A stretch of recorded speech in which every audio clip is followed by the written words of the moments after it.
नमस्कार, आपका शहर आपकी खबर देख रहे हैं आप और मैं हूं आप सबके साथ अनूप। बुलेटिन की शुरुआत एक बड़ी खबर से करते हैं जो इस वक्त लखीसराय से आ रही है। लखीसराय में सुरक्षा बलों ने नक्सलियों की नापाक साजिश को नाकाम कर दिया है। माधुरी कोल के जंगल में सर्च ऑपरेशन के दौरान 4 आईडी बम मिले हैं। सभी आईडी बम 5-5 किलो के बताए जा रहे हैं। वहीं सर्च ऑपरेशन के दौरान 20 किलो का विस्फोटक भी मिला है। बताया जा रहा है कि पुलिस को गुप्त सूचना मिली थी कि पीरी बाजार थाना क्षेत्र में कुछ नक्सली किसी आपराधिक योजना को अंजाम देने के लिए जमा हुए हैं। गुप्त सूचना के आधार पर पुलिस जब मौके पर पहुंची तो उनकी नजर ताजी खुदी हुई मिट्टी पर पड़ी। इलाके में सर्च ऑपरेशन चलाने के दौरान विस्फोटक और आईडी बम बरामद किया गया। बम को डिफ्यूज करने के लिए पुलिस ने कोबरा 07 बटालियन के बम निरोधक दस्ते को बुलाया, जिन्होंने मौके पर पहुंचकर बम को सफलतापूर्वक डिफ्यूज कर दिया।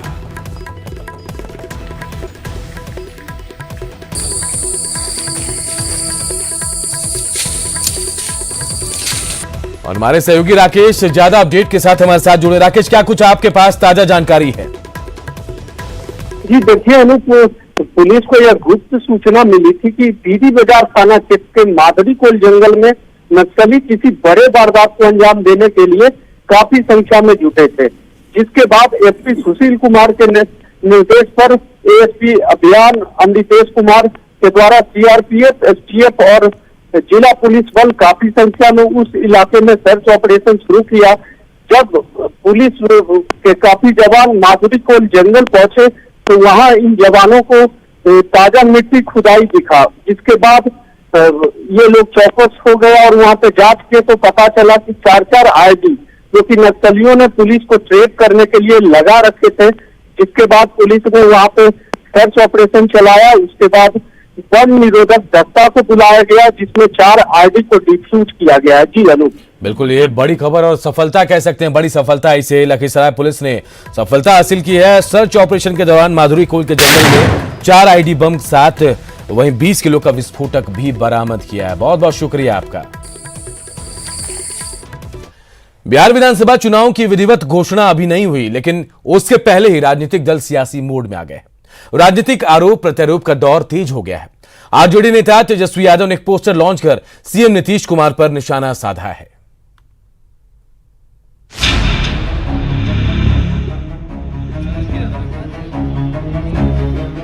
लालू प्रसाद के छोटे लाल यानी तेजस्वी यादव भले ही अब बिहार के उप मुख्यमंत्री ना रहे हों, लेकिन उनके अंदर उद्घाटन, शिलान्यास और अनावरण करने की ललक अब भी बरकरार है। सरकारी योजनाओं के उद्घाटन का अब मौका तो मिलता नहीं, तो तेजस्वी ने नीतीश कुमार पर निशाना साधने के लिए आरजेडी ऑफिस के बाहर एक पोस्टर लॉन्च कर दिया। तेजस्वी ने पोस्टर के जरिए नीतीश कुमार से सवाल किया, बिहार का मुख्यमंत्री कहां है? बिहार की राजनीति में ये पहली दफा है जब किसी नेता ने पोस्टर का अनावरण किया हो। हमारे पीछे ये जो पोस्टर है, इसका अनावरण विपक्ष के नेता तेजस्वी यादव ने किया है। तेजस्वी यादव ने नीतीश कुमार के गायब होने का हिसाब किताब इस पोस्टर में दिया है और उन्होंने पूरे पोस्टर में लिखा है कि बिहार का मुख्यमंत्री गायब क्यों। उन्होंने वो हिसाब दिया है कि 90 दिन से 24 घंटे, और उन्होंने पूरा हिसाब लगाकर ये बताया है कि 77,76,000 सेकेंड अदृश्य अवस्था में बिता दिए और अब तक उनका कोई सुराग नहीं लग रहा है। ऊपर से श्रमिक भाइयों को गुंडा, लुटेरा और अपराधी बता रहे हैं। न गरीब, न मजदूर, न किसान, न नौजवान की चिंता की है, न फिक्र किया तो किया बस आराम आराम आराम और आराम।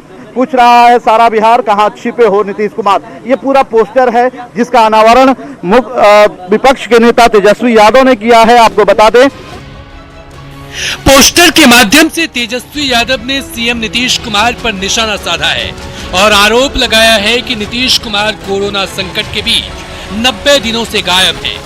तेजस्वी ने कहा कि 100 दिन पूरा होने पर वो ढोल भी बजाएंगे। लोगों के बीच नहीं जाएंगे, गरीबों के बीच नहीं जाएंगे, मजदूरों के बीच नहीं जाएंगे, मरीजों के बीच नहीं जाएंगे, अस्पतालों में नहीं जाएंगे। तो राष्ट्रीय जनता दल गांव-गांव में ढोल पीटने का काम करेगा जब 100 दिन पूरा हो जाएगा। तेजस्वी के पोस्टर वार का जवाब जेडीयू ने जुबानी तीर चला कर दिया, जो आरजेडी को चुभ गया। जेडीयू के पलटवार से तिलमिलाए आरजेडी नेता आलोक मेहता ने मंत्री नीरज कुमार को मर्यादा में रहने की नसीहत दे डाली। मॉनसून की शुरुआत आज हो गई, लेकिन राजनीतिक आपदा के जो शिकार हैं भ्रष्टाचार के राजकुमार माननीय तेजस्वी यादव जी फिर दिल्ली का टिकट नहीं कटा ले। अरे नेता प्रतिपक्ष की जो गरिमा है उसका तो ख्याल रखना चाहिए, खुद मंत्री हैं उसका भी ख्याल रखना चाहिए, दोनों गरिमामयी पद हैं। तो आप जब किसी बात को कहते हैं, किसी भाषा का इस्तेमाल करते हैं, तो आपको उस पर नियंत्रण होना चाहिए। चुनावी साल में एक दूसरे की कमियों को गिनाने और राजनीतिक लाभ उठाने की कोशिशें आगे भी जारी रहेंगी। जनता किसकी बातों पर विश्वास करती है, ये देखना होगा। न्यूज 18 के लिए पटना से विरजम पांडे और आनंद अमृतराज के साथ ब्यूरो रिपोर्ट। और चलिए अब जरा समझने की कोशिश करते हैं कि तेजस्वी यादव आखिरकार सीएम नीतीश कुमार पर लगातार निशाना क्यों साध रहे हैं। देखिए, चुनाव है और चुनाव में तेजस्वी के सामने नीतीश कुमार का ही चेहरा है। जाहिर सी बात है, एक तरफ विपक्ष में तेजस्वी यादव और सामने से सरकार में चेहरा नीतीश कुमार। नीतीश पर निशाना अगर साधते हैं तेजस्वी यादव तो सीधा सीधा निशाना सरकार पर साधेगा। इस बात को बखूबी जानते हैं तेजस्वी यादव। सवाल उठाकर सियासी फायदा उठाने की कोशिश कर रहे हैं तेजस्वी यादव। एंटी इनकम्बेंसी को हवा देने की रणनीति भी ये हो सकती है और विपक्ष के बिखराव के बीच एक्टिव दिखाने की खुद को कोशिश भी कर रहे हैं, शायद ये माना जा रहा है। चलिए बढ़ते हैं आगे। जेडीयू नेता अशोक चौधरी ने तेजस्वी यादव को लीगल नोटिस भेजा है। उन्होंने तेजस्वी की ओर से जारी वीडियो को फर्जी बताया। उन्होंने वीडियो में छेड़छाड़ कर इसे जारी करने का आरोप लगाया है। अशोक चौधरी ने 10 घंटे की मोहलत देते हुए कहा कि अगर वो माफी नहीं मांगे तो मानहानि का वो दावा भी करेंगे। किसी भी व्यक्ति को इस प्रदेश में हमारी छवि झूठ मूठ का गलत आरोप लगाकर खराब करने का अधिकार नहीं है। इसलिए हमने माननीय नेता प्रतिपक्ष को लीगल नोटिस दिया है कि लीगल नोटिस के माध्यम से कि वो जनता से माफ़ी मांगे, वो लिखित माफ़ी मांगे, ट्विटर फेसबुक से अपना पोस्ट डिलीट करें जिस पोस्ट में उन्होंने मुझे आपत्तिजनक बातें कही है, और नहीं तो हम लीगल एक्शन लेने के लिए बाध्य रहें। और अब बात कोरोना संकट की। कोरोना वायरस के बढ़ते लगातार मामले ने चिंता बढ़ा दी है। लेकिन क्या आपको मालूम है कि देश के 5 शहर ऐसे हैं जहां कोविड-19 के 50% मामले हैं।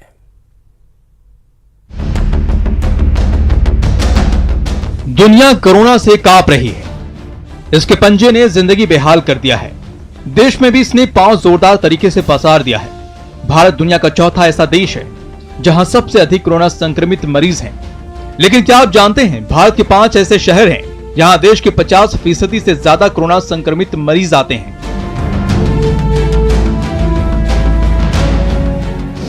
सबसे पहले नंबर पर माया नगरी मुंबई, जहां 55,000 से ज्यादा कोरोना मरीज हैं। 2,000 से ज्यादा लोगों की मौत हो चुकी है।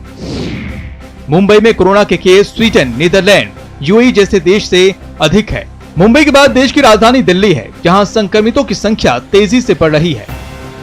यहां करीब 37,000 कोरोना के मामले सामने आए हैं। 1,000 से अधिक लोगों की मौत हो चुकी है। कोरोना के बढ़ते खतरे को देखते हुए गृह मंत्री अमित शाह ने इसे लेकर बैठक की, जिसमें इसके रोकथाम पर चर्चा की गई है और जो भी जरूरी चीजें हैं उसे लागू किया। सबने मिलकर तय किया कि ये ऐसा एक महासंकट का वक्त है जहां पे सबको मिलकर इस बीमारी से लड़ना है, इस संकट से लड़ना है।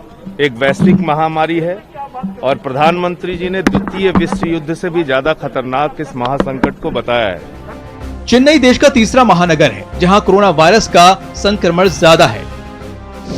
यहां पर 27,000 मामले सामने आए हैं, जो तमिलनाडु के कुल मामलों का करीब 70% है। राज्य में अब तक करीब 41,000 मामले सामने आए हैं। चेन्नई के बाद महाराष्ट्र का ठाणे ऐसा शहर है जहां कोरोना पीड़ितों की संख्या सबसे ज्यादा है। ठाणे में कोविड-19 के करीब 16,000 मरीज हैं। यहां करीब 400 लोगों की मौत भी हो चुकी है। 5वां शहर गुजरात की राजधानी अहमदाबाद है। यहां करीब 16,000 मामले हैं, जबकि गुजरात में करीब 23,000 मामले हैं। इन शहरों के अलावा पुणे और इंदौर भी कोरोना का नया हॉटस्पॉट बनता जा रहा है। Bureau report, news 18 network.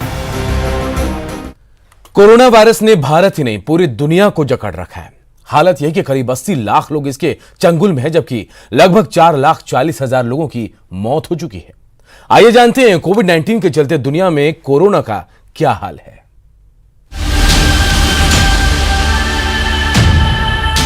कोविड-19 लगातार अपने पांव पसारते ही जा रहा है। इसका संक्रमण लगातार बढ़ने से ज्यादा लोग इसके शिकार बन रहे हैं। दिन पर दिन आंकड़ा बढ़ता जा रहा है, वहीं मौतें भी लगातार हो रही है। अभी तक का जो हाल है, इसके मुताबिक अमेरिका इस वायरस से सबसे ज्यादा प्रभावित है। उसकी हालत बेहद खराब है। लगातार बढ़ रहे मौत से दुनिया का यह ताकतवर देश हिल गया है। अमेरिका में कोरोना के मरीज 21 लाख के पार हो गए हैं। वहीं करीब 1,20,000 लोगों की मौत हो चुकी है। कोविड-19 से दूसरे नंबर पर ब्राजील है, जहां रोगियों की संख्या 8 लाख से ज्यादा है। वहीं रूस में 5 लाख से ज्यादा लोग संक्रमित हैं। भारत में संख्या 3 लाख के पार हो गई है, जबकि ब्रिटेन में 2 लाख से ज्यादा लोग इसकी जद में हैं। इन देशों के अलावा Spain, Italy, Peru, Germany, Iran में भी संक्रमितों की संख्या लाख के पार है। वहीं चीन में कोरोना दोबारा दस्तक दे दिया है। चीन के ही वुहान शहर में पैदा लिए इस वायरस ने राजधानी बीजिंग को अपना निशाना बनाया है, जहां करीब 100 लोग संक्रमित पाए गए हैं। लोगों को बीजिंग की यात्रा नहीं करने का आदेश दिया गया है। यहाँ 46,000 लोगों का टेस्ट किया जाएगा। अमेरिका के बाद ब्राजील में कोरोना वायरस ने कहर बरपा दिया है। यहाँ हालात लगातार बेकाबू होते जा रहे हैं। 40,000 से ज्यादा लोगों की यहाँ मौत हो गई है। Bureau report, news 18 network. और अब बात देश की राजधानी दिल्ली की। दिल्ली में भी कोरोना को लेकर हालात खराब होते जा रहे हैं। केंद्रीय गृह मंत्री अमित शाह आज दिल्ली के एलएनजेपी अस्पताल पहुंचे। यहां अमित शाह ने कोरोना को लेकर तैयारियों की समीक्षा की। साथ ही अमित शाह ने अस्पताल के डॉक्टरों और कर्मचारियों से भी बातचीत की। और चलिए अब समझते हैं कि आखिर अमित शाह को क्यों अस्पताल का जायजा लेने के लिए आना पड़ा। तो देखिए, दिल्ली में कोरोना के जो मामले तेजी से बढ़ते जा रहे हैं, लगातार हालात दिल्ली में बिगड़ रहे हैं और दिल्ली की स्वास्थ्य सुविधा पर भी सवाल उठ रहे थे। बेड नहीं मिलने के भी कई आरोप सरकार पर लग रहे थे। केजरीवाल सरकार के काम पर भी लगातार लोग सवाल उठा रहे थे। केंद्र सरकार दिल्ली को लेकर काफी एक्टिव है और कोरोना पर अमित शाह ने 14 जून को अहम बैठक की थी। और देखिए, बैठक के बाद ही अमित शाह जहां बैठक में एक्टिव नजर आए, तो वहीं आज एलएनजेपी अस्पताल पहुंचकर निरीक्षण करने भी पहुंच गए। इधर झारखंड में भी कोरोना की तेज रफ्तार के बीच स्वास्थ्य सचिव ने चिंता बढ़ाने वाली बात कही। स्वास्थ्य सचिव ने कहा कि अगर इसी रफ्तार से कोरोना मरीजों की संख्या बढ़ती रही तो अगले 15 दिन में राज्य में कोरोना पॉजिटिव की संख्या 5,050 के करीब होगी। तो रांची के प्रोजेक्ट भवन में कोरोना को लेकर ज्वाइंट प्रेस कॉन्फ्रेंस का आयोजन किया गया। इसमें स्वास्थ्य विभाग के साथ ही आपदा विभाग और परिवहन विभाग ने भी महामारी को लेकर तैयारियों की जानकारी दी और साथ ही 18 जून से शुरू हो रहे मेगा स्वास्थ्य जांच अभियान के बारे में मीडिया के जरिए लोगों को जानकारी दी। आज हमारा 77वां दिन है, 77 डे, और आज हमारे पास 1763 केसेस है।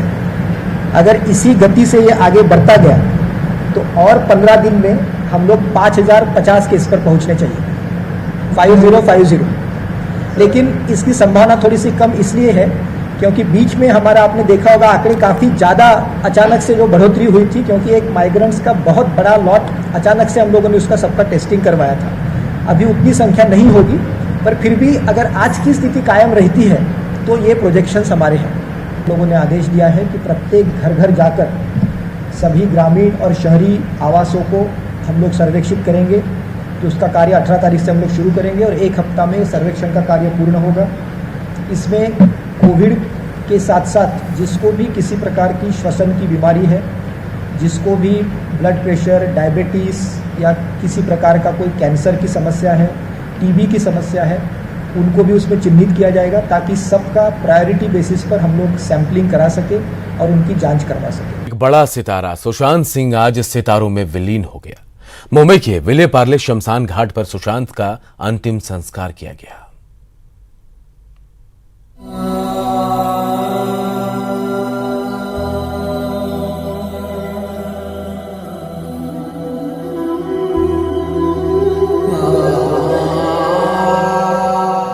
बॉलीवुड के बड़े कलाकारों में से एक सुशांत सिंह राजपूत पंचतत्व में विलीन हुए। मुंबई के विलेपाले शमशान स्थल पर सुशांत का अंतिम संस्कार किया गया। उनके पिता के सिंह ने सुशांत के पार्थिव शरीर को मुखाग्नि दी। सुशांत के परिजन और बॉलीवुड के कुछ गिने चुने लोग ही अंतिम संस्कार में शामिल हुए।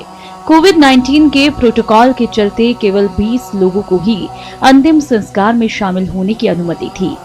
सुशांत को श्रद्धांजलि देने के लिए सुनील शेट्टी, श्रद्धा कपूर, राजकुमार राव, मुकेश छाबड़ा, कृति सेनन, रणदीप हुड्डा, विवेक ओबरॉय, उदित नारायण, रिया चक्रवर्ती और रणवीर शौरी पहुंचे थे।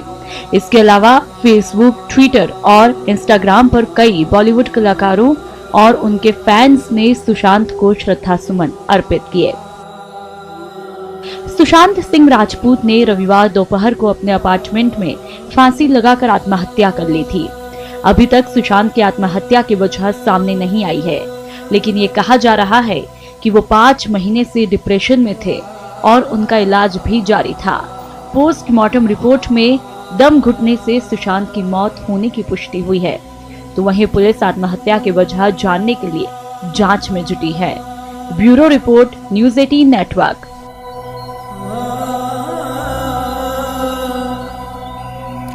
सुशांत सिंह की खुदकुशी की खबर ने पूर्व क्रिकेटर किरण मोरे को चौंका दिया। Film MS Dhoni untold story में अपने किरदार के लिए सुशांत ने किरण मोरे से ट्रेनिंग ली थी। जब सचिन तेंदुलकर एक बार मैच देख रहे थे, प्रैक्टिस देख रहे थे, उनके बेटे की प्रैक्टिस देख रहे थे, बाजू में हम लोग प्रैक्टिस करते थे, उनको मालूम नहीं था। बट आधे प्रैक्टिस में हम लोग, फिर मैं थोड़ा ब्रेक था, अकेला प्रैक्टिस कर रहा था, ब्रेक दिया मैंने उनको 10 मिनट के लिए। तब मैं ऊपर मिलने गया, तभी उन्होंने पूछा कि प्रैक्टिस कौन कर रहा है, बहुत बेहतरीन खेलता है लड़का। तो मैंने बोला ये सुशांत सिंह राजपूत। बोले क्या बात करते थे, एक्टर है? तो मैंने बोला हाँ ये एक्टर है, पर ये धोनी बायोपिक के लिए मेहनत कर रहा है और ज़बरदस्त क्रिकेट खेल रहा है। मैंने बोला ये एक्चुअली एक क्रिकेटर बन गया है। दिन में फिलहाल इतना ही, लेकिन खबरें लगातार जारी है। देखते रहिए न्यूज़ 18 बिहार झारखंड।